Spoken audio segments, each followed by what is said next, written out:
In this video, I'm going to talk about some different ways you can add a title to your animation. So the first thing you need to do is decide whether you want your title to be kind of a seamless part of your animation. Just, you have the title at the beginning and then you smoothly go into your animation. Or if you want something kind of completely different and then cut into your animation, cut away to your animation. So first I've saved my animation file as a new name. I just called it title and credits. I'm going to probably use the same file for my title and credits. And the reason I want to do that is that I'm going to be adding some text and I don't want it to be in the way when I go to animate just my regular animation. I want to kind of keep that separate from my title and credits. And that's kind of a personal preference. You can certainly deal with having text. You can move it out of the way or whatever, but I just wanted to deal with a fresh file. So I'm going to go ahead and add some text. I talk in another video about how I'm going to go through the text part pretty quickly because I talk in another video about how to do all of these things. So I have some text. I'm going to change it to my title. And I'll add some more words. There's my beautiful title. I'll give it some color just so it stands out a little bit more. You can scale this, move it around, anything that you can do to an object you can do to this. Be careful though, because it's not an object, so you can't actually join text to objects unless you force it to be a mesh. So I'm going to go into object mode. I'm going to move this around a little bit. So let's say I want my title to kind of float in front of my robot here. So I'm going to move it so it's kind of in front of my robot. Maybe I'll rotate it just a little. And then I'll make sure it's off the screen. Let me check that. So this is what my camera view starts out as. So this is the start of my animation. But I don't actually want my title to float by when I'm starting my animation. I want to add in a little bit more time. So I'm going to go into, and I just hit 0 to get in and out of that camera view. I'm going to go ahead and go into animation view. And I'm going to move all of these keyframes. So I'm going to do A to select them all and G to grab them. I'm going to move them over and give myself maybe 3 or 4 seconds for my title to kind of show up and for people to read it. And I can always adjust that later if I decide that's too much time or not enough time or whatever. You can always just grab those and move them over.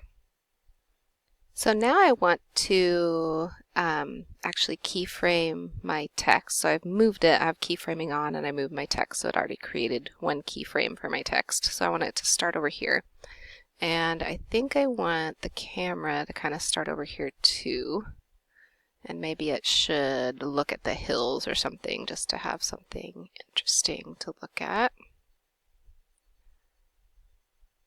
in the background there. Okay, so I'll move that a little bit further off the screen there. I can see up in this camera view here that my text is going to be in the frame. And if I look at a top view, I don't think these are really parallel, so it's going to maybe look a little weird. So I think I'm going to try and line them up just a little better, the front of the camera and the text. Line them up parallel a little bit better.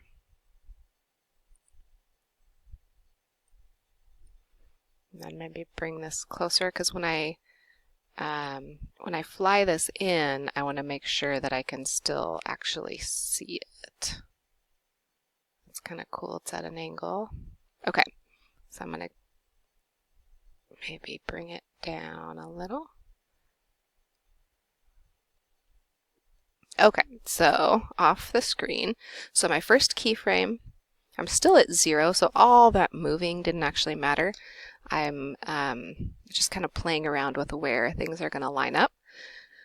So right now, this is where my text will start, and my camera will start looking at the hills. And then around 100-ish, maybe a little before that to give some time for the camera to move smoothly into my first frame of my movie. I'm going to have I want the camera to stay in the same place. So I'm actually going to duplicate this camera keyframe, Shift-D, Shift-D, and then bring it on over to right here so that the camera stays stationary that whole time. And then for my text, I'm going to go ahead and move it so that it's where I want it at that time, at the end of my title sequence. So I'm going to go ahead and play that.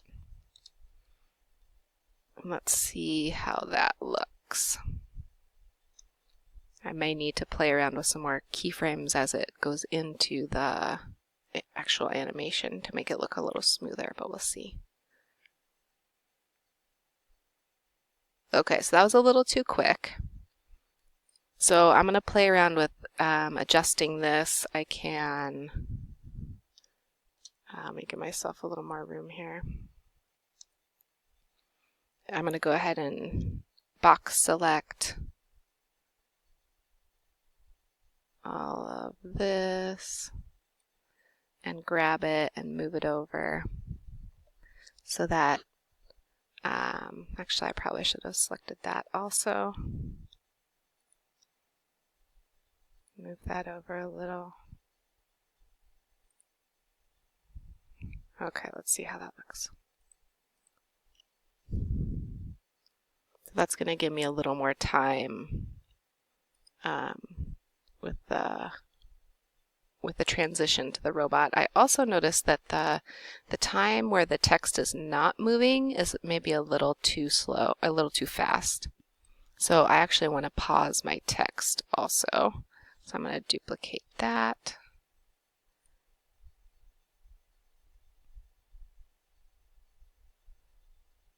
And drag this over.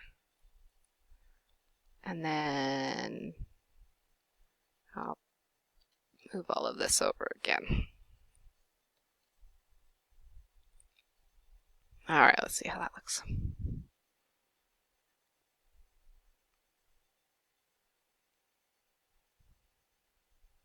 Okay, not bad. So I might play around with that a little bit more, fine-tuning some things, but for the most part, that's a pretty nice seamless transition. Now, once you have that set up, you need to render, let's say I'm completely happy with my title sequence here, and I want to render these frames. So I do not need to re-render all of my frames if I've rendered them from my other file. What I do need to do is make sure that I have a title folder, just like when I rendered my frames for my animation. I had a frames folder. Now I'm going to have a title folder.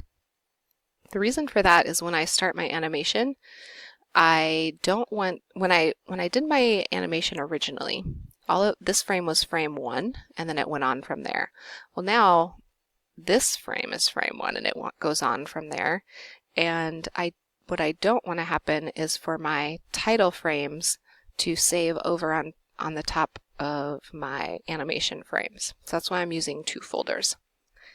Well, 3 if you count the credits later. And I am going to tell you in another video about how to kind of take all those folders of frames and bring them into Blender and add them together with sound. But for now, just know that you need to save different parts in different folders. It'll make your life a lot easier, and make sure that you don't save over anything. So when I go to render, when I do the camera, make sure I'm at 100%. I need to save to my, it looks like I've already selected my title folder on the desktop. And then I'm going to do my start frame at 1 and my end frame at, let me see here, it needs to be basically right before these frames here. So maybe like looks like 156. Okay, so my end frame is going to be 156. And I'm going to go ahead and animate. It will start rendering all my frames and saving to that my title folder. When that's done, when I have all my frames, I can basically kind of bring them in together into Blender.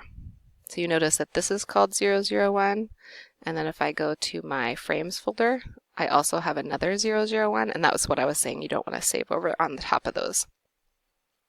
Okay, so I promised you I would show you some other ways to do it. So let's say you really don't want to use your actual movie as a backdrop, and you want to just do something completely different. Well, there's a lot of actually really cool, where did it go? There's a lot of really cool tutorials on how to do different effects with text in Blender. And I've actually made a playlist that I've put on the workspace on ones that I found. I have not done these, but when I looked at them, they're all tutorials and they all look pretty cool. So you're welcome to try any of these that you think might look fun. This is where like vines grow and make the words.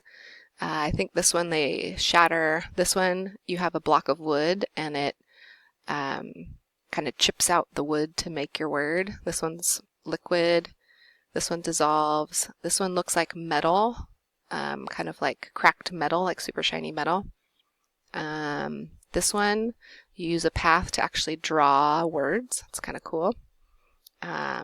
Make a streak, carve stone. Anyway, there's a whole bunch of different ones that are super cool. So feel free to do that. This I would for sure recommend starting in a new file that has nothing to do with anything else. Just start from a brand new Blender file. A lot of these use something called Cycles Render, which does not work well with the render that we use. So in Blender, there's different render engines you can use. We have been staying with Blender Render. There's also Cycles, and then there's also the game render engine. And in this class, we don't really talk about either of these two. We just stick with Blender. Okay, well, I think that is it. Yep, that's all I had to say about title.